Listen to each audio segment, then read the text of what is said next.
Hi, it's Elle here. I would like to discuss my lifetime as Calypso from Egypt about 98,000 years ago. So I had remembered Calypso. He was an architect and a priest. He was male, so that's my past lifetime from Egypt that I remember. And as far as I remember, I've only had really one lifetime in Egypt. And I actually started talking to Calypso about a few weeks ago.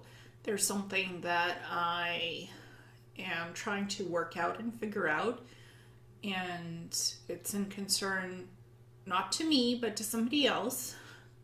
So Calypso was basically helping me out with carbon dating of the Egyptian pyramids, since he had been there during that time building them as chief architect. And he told me that they had used levitation devices, wands, that they had wand devices in their hands where they would raise the wand, right? Click a button, and it would literally levitate some of the less heavier stone blocks to build the bottom platform of the pyramids. For the heavier stone blocks, for the middle half and the top half of the pyramid, because it's a triangle, they would use the tractor beam devices from the ships, from kind of like small cruiser ships that would be around the pyramids. So there was extraterrestrial technology involved. Calypso had told me that when he was alive, during his time, the pyramids were 98,000 years old for the dating of them. I thought, okay, that's interesting. Because there's different dates that going around for what carbon dating could be. Some say it's 5 to 10,000 years old, with what we can carbon date with currently with the technology. Some other scientists say that the erosion factors lead them to believe that the Egyptian pyramids are much older than 5 to 10,000 years old, and that the Sphinx is much, much older. So there's different dates. According to Calypso, they're 98,000 years old. Considering that the Atlanteans, Lemurians, and the people of Mu had been around since about 500,000 years ago, really, even longer than that. Earth has had many civilizations on the planet. The planet is 4.5 billion years old. So what I did see through Calypso is that many civilizations have come and gone. Atlantis fell, the last epoch of Atlantis fell 2 million years ago. That's from the last past life as a mermaid that I had been in Atlantis. I was there when it fell. There was a lot of earthquakes. There was 10 different extraterrestrial species shooting down laser beams from ship orbit above Earth at Atlantis, shooting at it, causing earthquakes in retaliation to what Atlantis had done with the crystalline technology, connecting it to the moon, and basically causing catastrophes on Earth and Mars. Goes back more than 500,000 years when all that went down. So it started 2 million years ago. So basically, the ETs who were working with the Atlantean humanoid groups, they retaliated because of the crystalline technology impacted their own civilizations and started to cause problems off planet, off of Earth. So they retaliated, and Atlantis fell not because just did it to themselves. They also fell because basically there were other groups involved that weren't happy with what Atlantis was doing. So there was a lot of different things involved. But going back to Calypso,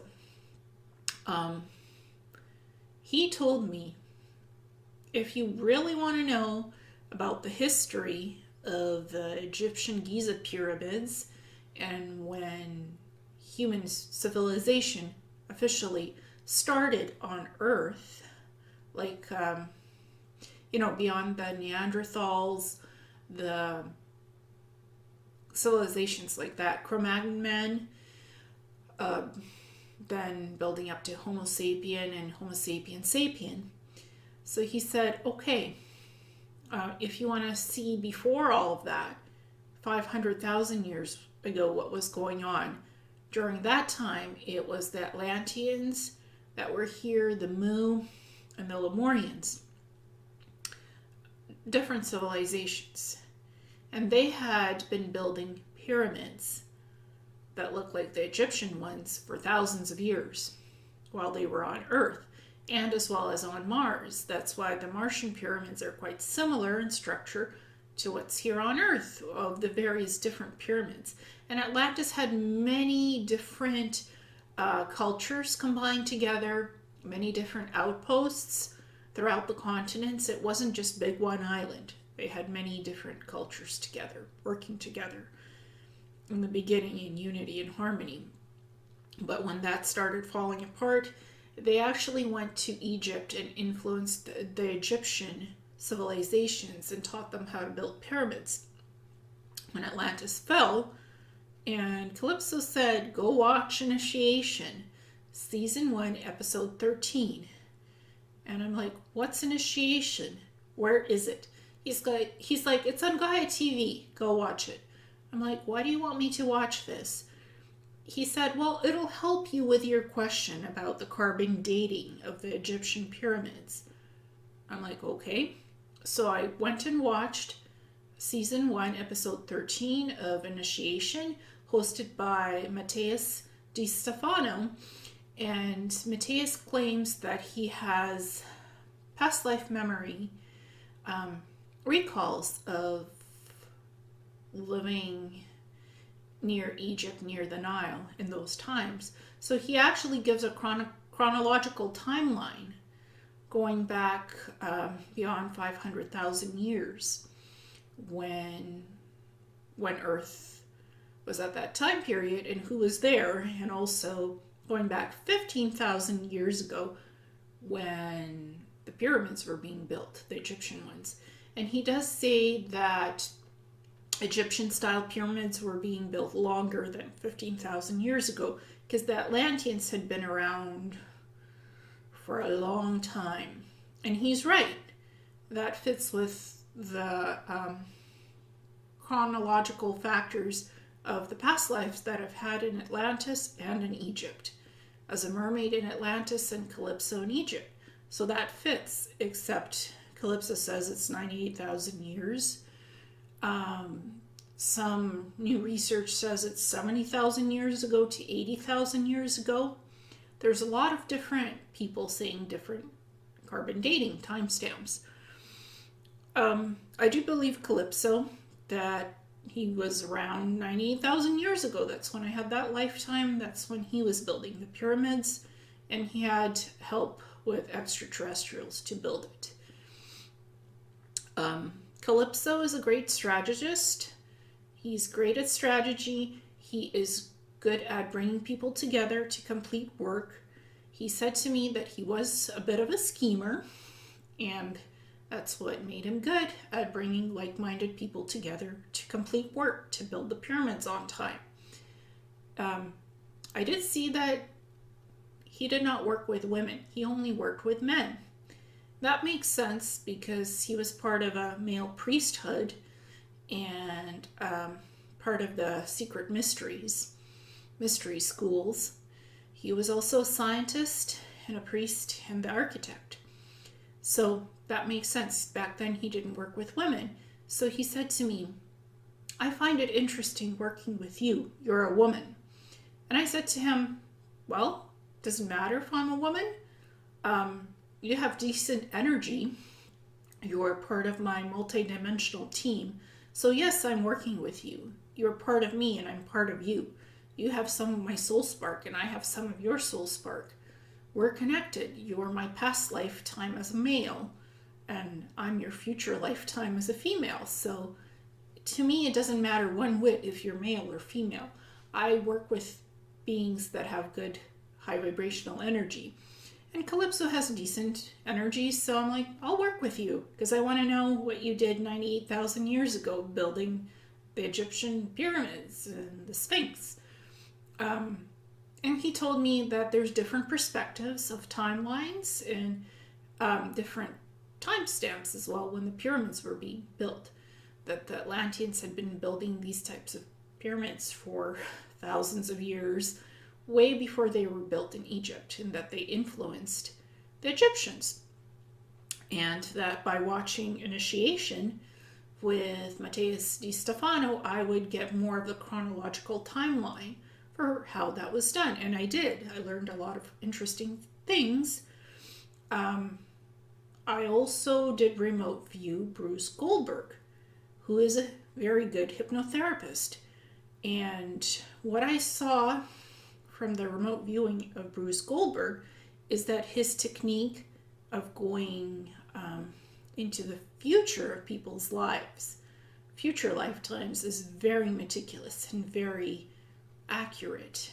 It's almost like time travel in what he can do with his hypnosis technique. And I thought to myself, why am I remote viewing Bruce Goldberg? And Calypso chimed in again. He's like, well, you need to go look at that Egyptian book that Bruce Goldberg wrote, because Bruce is a good hypnotherapist and Bruce wrote about Egypt. So I'm like, okay, I typed in Egypt, Bruce Goldberg on Amazon. Lo and behold, Bruce wrote a book about Egypt and how he's had many clients with past lifetimes in Egypt, that extraterrestrials were involved with levitation technology and spacecraft building the Egyptian pyramids, and that in the information that came through his clients and what Bruce himself observed is that the Egyptian civilization is a bit older than 18,000 years. I found that fascinating because Matthias Di Stefano says that the Egyptian pyramids were built 15,000 years ago from his memory recalls, and Bruce Goldberg, through his hypnosis research and work, says that the Egyptian civilizations are at least 18,000 years, if not older. So those timelines actually fit. Bruce Goldberg's work is similar to, about the Egyptian stuff, the pyramids are similar to the dates that Matthias Di Stefano mentions of 15,000 years ago. And it's working with past life memory recalls. Matthias Di Stefano works with that, and Bruce Goldberg works with hypnosis, with past lives and future lifetimes. I am a shamanic practitioner. I do past life regressions. I do some hypnosis. I do soul retrieval. And now I'm exploring doing future lifetimes hypnosis. So for me, looking at all this information is very interesting, because the way I do all of my work is by working with my multidimensional team of spirit guides, angels, higher self, and also now talking to my past lives folks. The most recent one is Calypso, also the mermaid. And exploring that, I do work with my team, multidimensional team, and when I do the past lives or soul retrieval, I am always engaged with whoever I'm working with, the person that I'm looking at their past lives. I'm there with them in their past life. So I see the journey that they're on, and I do psychically engage in seeing their journey and talking to them about it. If they have questions, if they want to know more of what they're experiencing. So I don't just guide them through classical hypnosis.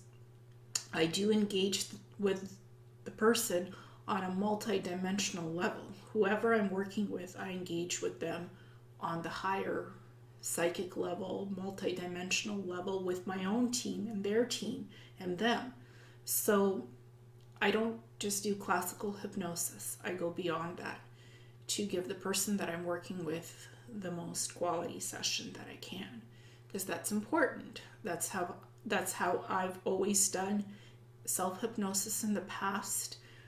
That's how I've been taught by my shamanic teacher, shaman practitioner, Leonard Howell, to engage on the multi-dimensional level with my team and with the person that I'm working with to give them the best outcome of their session work, so they can find out what happened to them in their past life or future lifetime or soul retrieval, whatever we're working on at the time. So that really matters.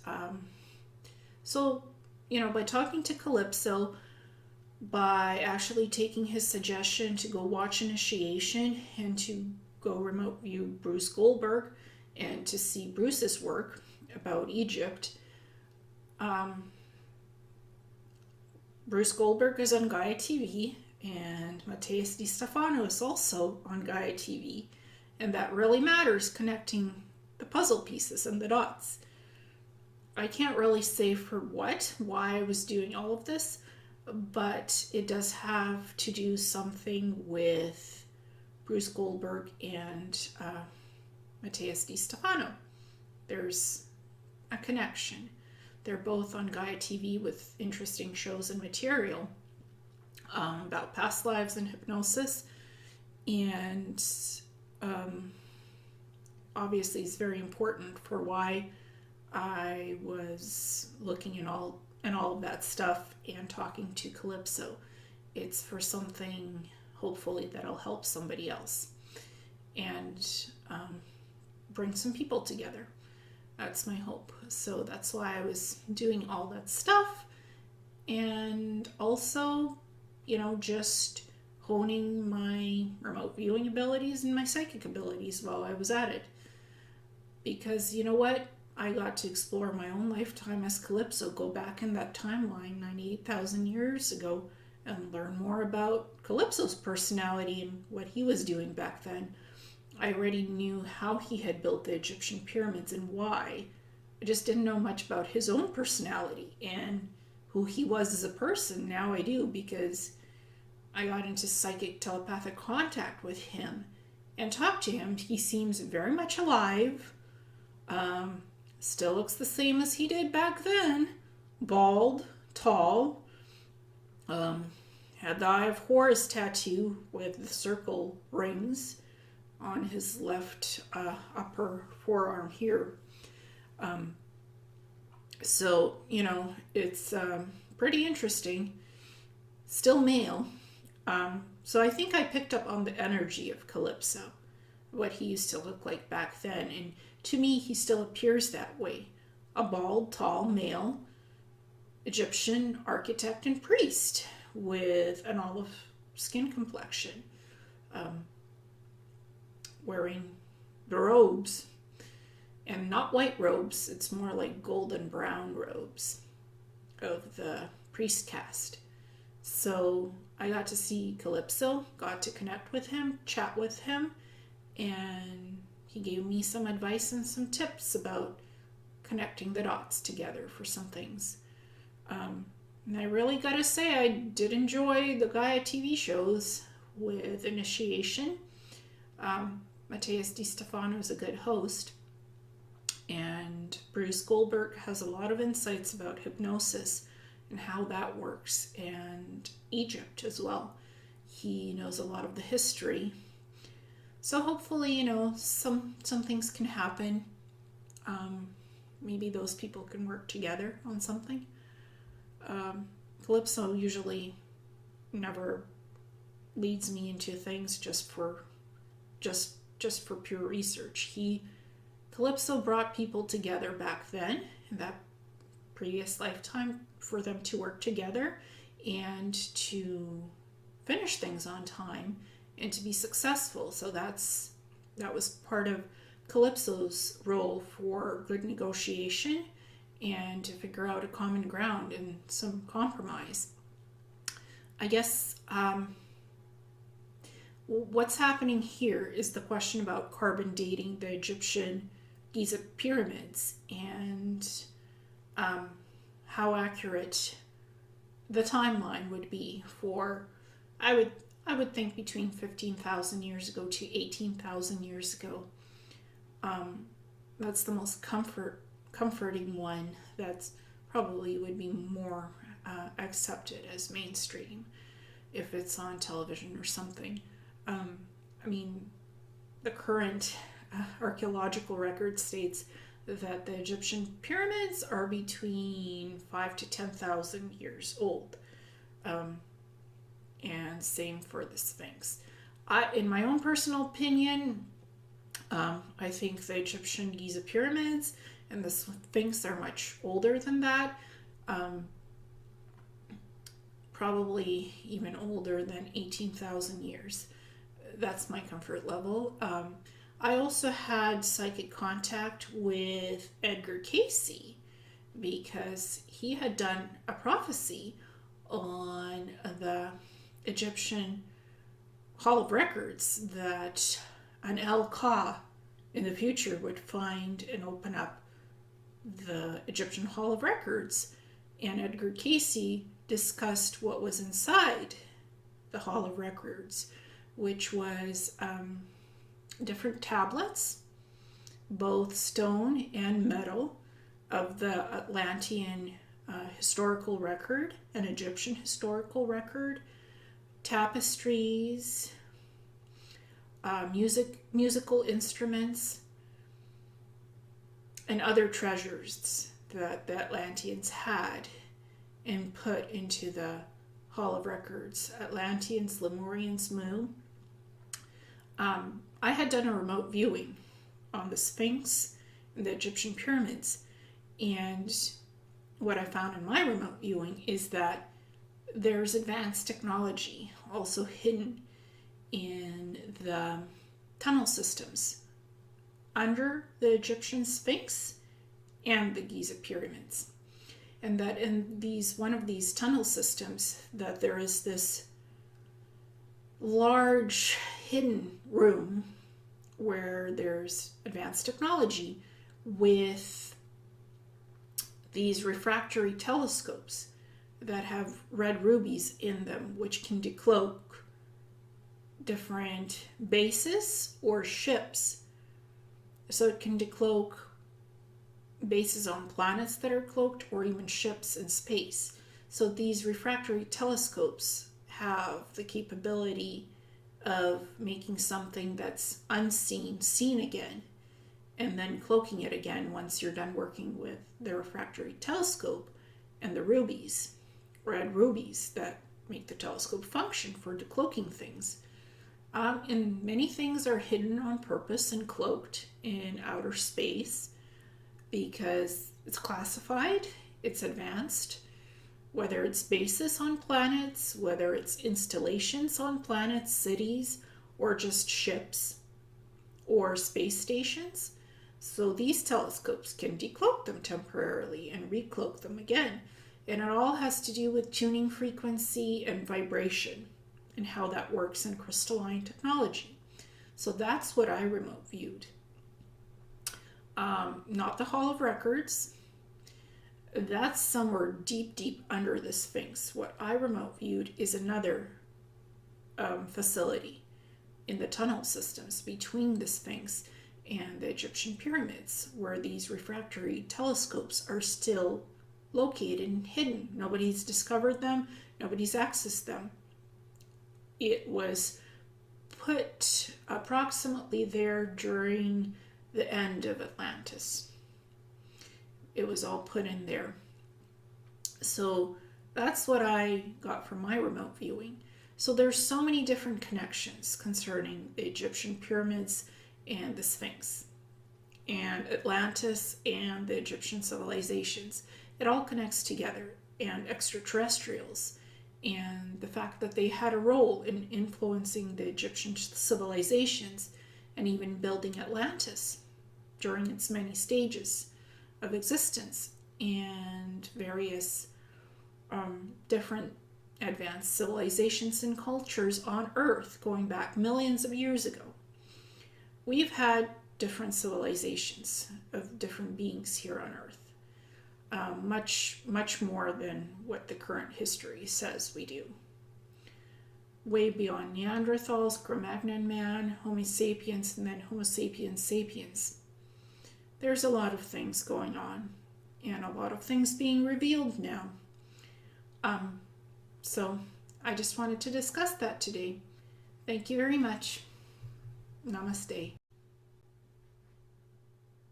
Hi, it's Elle here. So I just want to go back to the Egyptian pyramids again and discuss how during the time that they were building them, there had been the extraterrestrial involvement, and as well, the pyramids were built as basically generators, advanced devices to make energy and power as power plants. So they're like the energy from the pyramids themselves is what generates the energy. Like inside the pyramids, there's this crystalline technology that was used, as well as on the top of the pyramids. So that's what I mean, that the pyramids were generators of power, electricity. This was supposed to be a planet-wide power grid source, and to also activate the ley lines on the planet with the crystalline generators on top of the pyramids, on top and also on the bottom. And also the large stones and blocks that the ETs had helped to levitate with the tractor beam technology and the levitation wands. That was all smooth, so it took thousands of years for the pyramids to erode, Egyptian pyramids especially on the Giza plateau. So before they were really smooth, everything was like smoothed out, and now it's a rough stone. It's like because of the erosion over the thousands of years. So what the pyramids look like now is not what they used to look like back then, because there wasn't so much erosion. That happened over time, so that's why it's kind of hard to pinpoint the carbon dating of the Egyptian pyramids and the Sphinx. From what I saw while talking to Calypso, the Sphinx is much older than the pyramids themselves. So it was all built at different times, and many civilizations contributed to the building of it. Atlanteans, Lemurians, Mu, and they were all subdivided into different continents, the civilizations. So it was a mixture of everybody being on different continents, then coming together to unite, really, when Atlantis started to fall apart and migrating to Egypt, from what I understand, and kind of like starting anew, but with the help of the Atlanteans, the remnants of the Atlanteans who survived the downfall of Atlantis. So civilizations did come and go, and the pyramids did have the crystalline technology on top of them and on the bottom. And there was also landing pads beside them, so ships could land, especially the tractor beam ships that helped to stack all the large stones together. But none of that technology was left behind. Everything was stripped off the pyramids in terms of the crystalline generator stuff, and the launching pads were also gone. So all of that advanced technology was stripped and removed, so nobody could find what the extraterrestrials were doing with the Egyptian civilization, of how this was built, why. All of that was stripped away, and that was done on purpose to kind of make it look like that these were ancient civilizations that didn't have advanced capabilities. So that was done to make it look like that on purpose, really. And to speak about, somebody asked me to speak about Mu and Lemuria. I know more about Atlantis and that they had been using crystalline technologies. They came more from the technological aspect of it. Lemuria and Mu came more from the energetic aspects of working with energy, working from the multidimensional level. So to achieve what they wanted to achieve, and not so much from the technological side. So their minds were their tools of advancement. For, as opposed to the Atlanteans, they were more technologically based. They were psychic, yes, but they used the crystalline technology to make their advancements instead of working more with their mind to manifest things in reality. They did it with the crystals, as opposed to Lemurians and the Mu, who actually worked with their mind and less so with technology to physically create things. All of them were advanced civilizations, close to the same time periods together, but they just did things differently than one another. So that's how they're different and yet similar to each other, to answer that question. Thank you so much.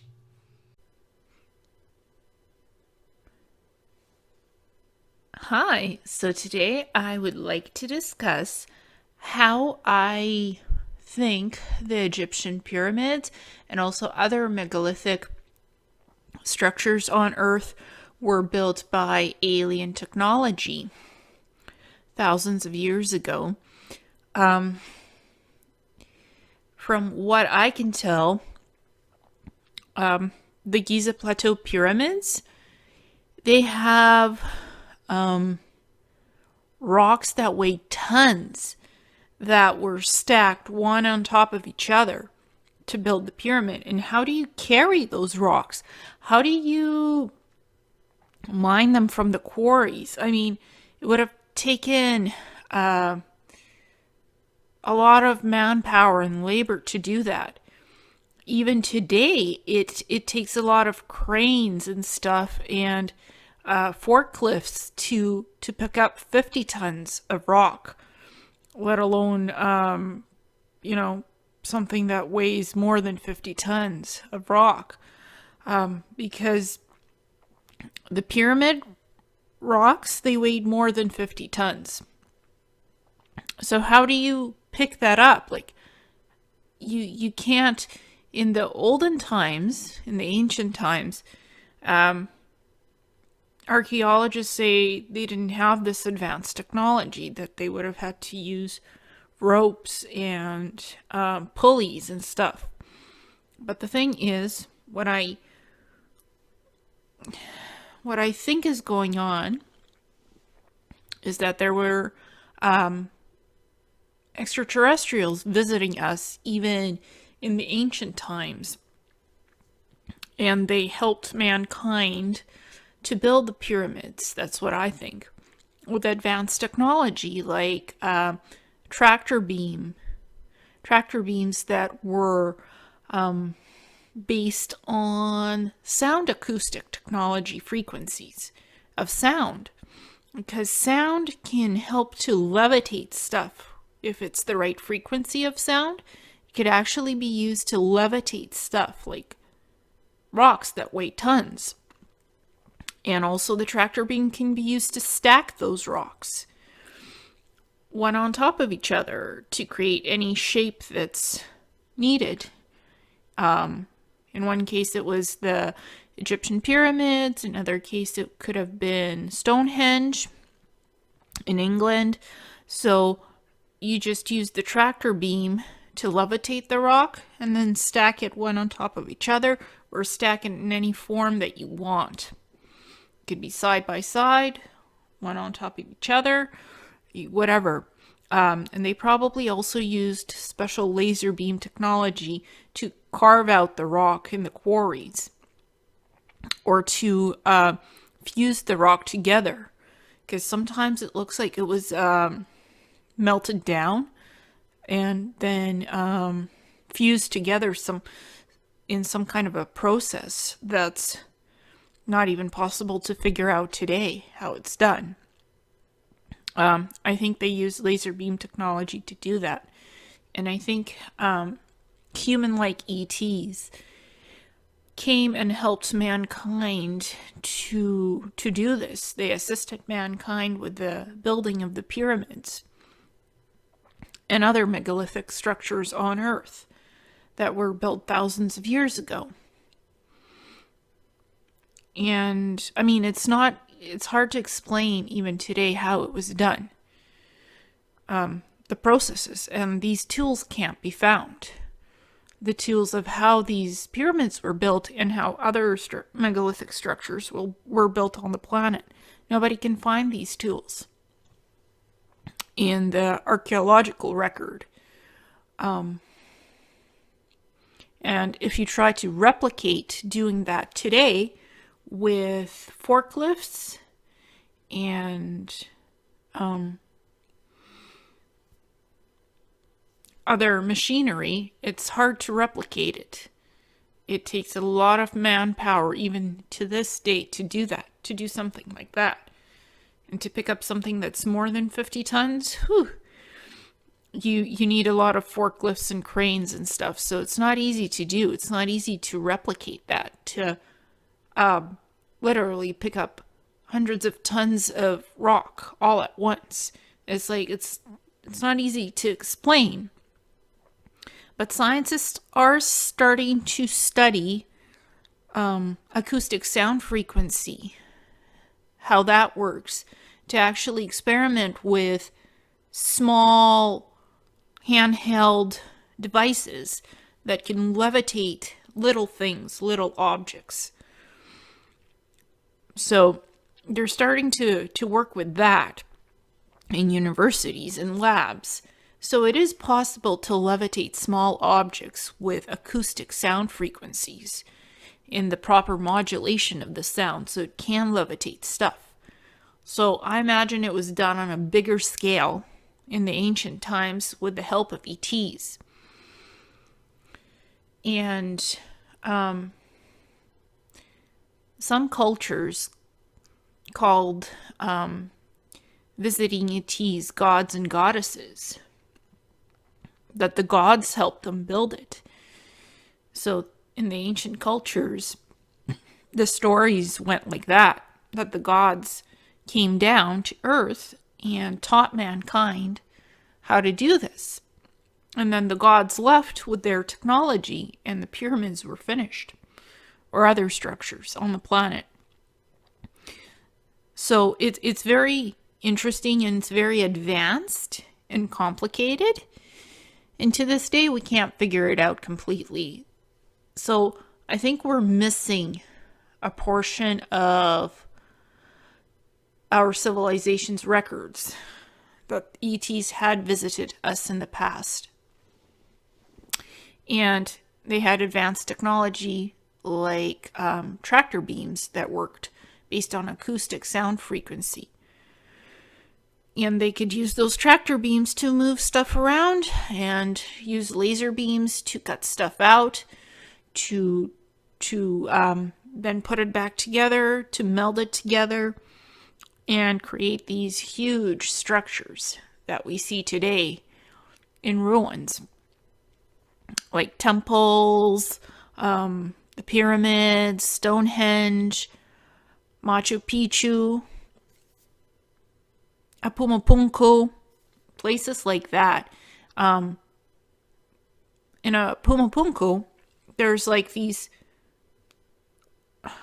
H-shaped blocks cut out exactly and precisely and stacked together. Like, that would have required precision laser cutting technology, which ancient humans supposedly didn't have.